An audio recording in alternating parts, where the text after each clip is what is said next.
After Jantar Mantar, now CJP is facing serious rejections.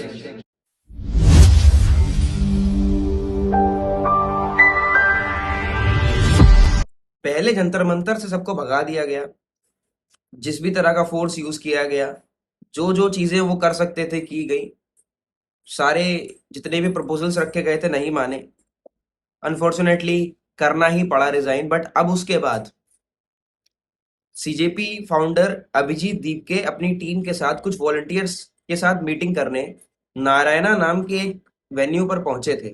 But वहां के staff ने उन्हें ये कहते हुए मना कर दिया कि वी आर अंडर प्रेशर, हम आपको ये जगह अलॉट नहीं कर सकते, ये जगह आपको हम दे नहीं सकते, आप यहाँ पर मीटिंग मत करिए, आप कहीं और चले जाइए। उन्होंने क्वेश्चंस रेज किए लेकिन कोई आंसर्स नहीं दिए गए, सिर्फ इतना बोल दिया गया वी आर अंडर प्रेशर। उसके बाद वो कई और लोकेशंस पर गए जहां पर वो अपनी गैदरिंग कर पाते, वहां भी सेम चीज हुई, उनको वहां से भी निकाल दिया गया, मना कर दिया गया, भगा दिया गया, जो भी कहें। इससे हमें ये दिख रहा है कि government is not ready to entertain now. वो सीजेपी या उनके किसी भी तरह के किसी भी प्रोटेस्ट, किसी भी तरह की कोई गैदरिंग को एंटरटेन ही नहीं करना चाहते। They just want to wipe them out. इससे क्लियर होता है। अभिजीत दीपके ने गवर्नमेंट पर खासकर बीजेपी कोट करते हुए ये बोला है कि they are creating such chaos, they do not want us to gather. और अब उन्होंने इस चीज से एक बड़ा ऐलान कर दिया है कि हम जंतर मंतर प्रोटेस्ट 2.0 लॉन्च कर।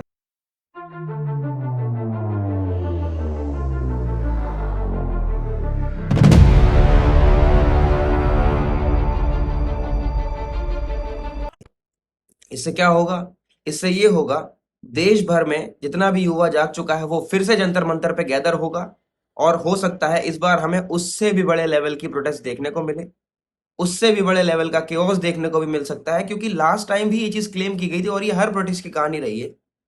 जब भी कोई पीसफुल प्रोटेस्ट होने जाती, चाहे वो झारखंड ही क्यों ना हो,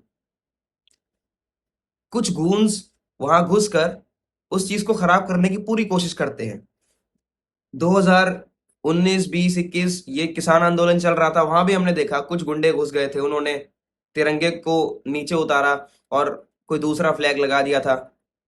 मैं स्पेसिफिकली कोट नहीं करना चाहता, मैं बस ये बताना चाह रहा हूं, तिरंगा लहरा रहा था, वो चीज कितनी इंपॉर्टेंट होती है। हमारी फंडामेंटल ड्यूटीज में भी ये चीज लिखी है कि we should respect our national flag, national anthem, national emblems, ये सारी चीजों की हमें रेस्पेक्ट करनी है। बट वहां पर हमें दिखा कि पॉलिटिक्स किसी भी हद तक जा सकती है। सेम वही चीज हो सकता है हमें यहाँ भी देखने को मिले, क्योंकि लास्ट टाइम प्रोटेस्ट में कई सारे ऐसे अनआइडेंटिफाइड लोग थे जो यूनिफॉर्म में नहीं थे बट उनके हाथ में डंडे थे और उन्होंने लोगों को मारा।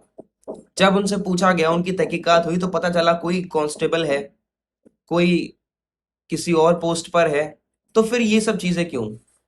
स्टोन पेल्टिंग का आरोप लगाया गया स्टूडेंट्स पर, बट दिल्ली पुलिस ने स्टोन्स तो पहले से ही लाकर रखे थे, क्योंकि जंतर मंतर जैसे पॉश एरिया में स्टोन ला पाना नामुमकिन है।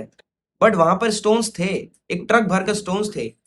कुछ गाड़ियां थी टूटी फूटी, जिनमें से एक गाड़ी पता चली हरियाणा की थी। वो ट्रक जिसमें स्टोन्स थे वो हरियाणा का था, वो गाड़ी जो टूटी फूटी थी वो कहीं और की थी।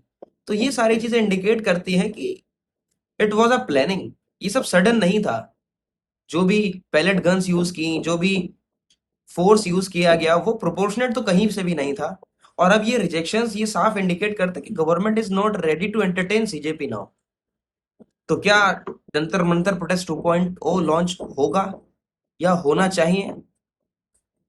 क्या हम रेडी हैं ये सारी चीजें फिर से फेस करने के लिए, या क्या गवर्नमेंट अपना कोई मास्टर प्लान लेकर आएगी?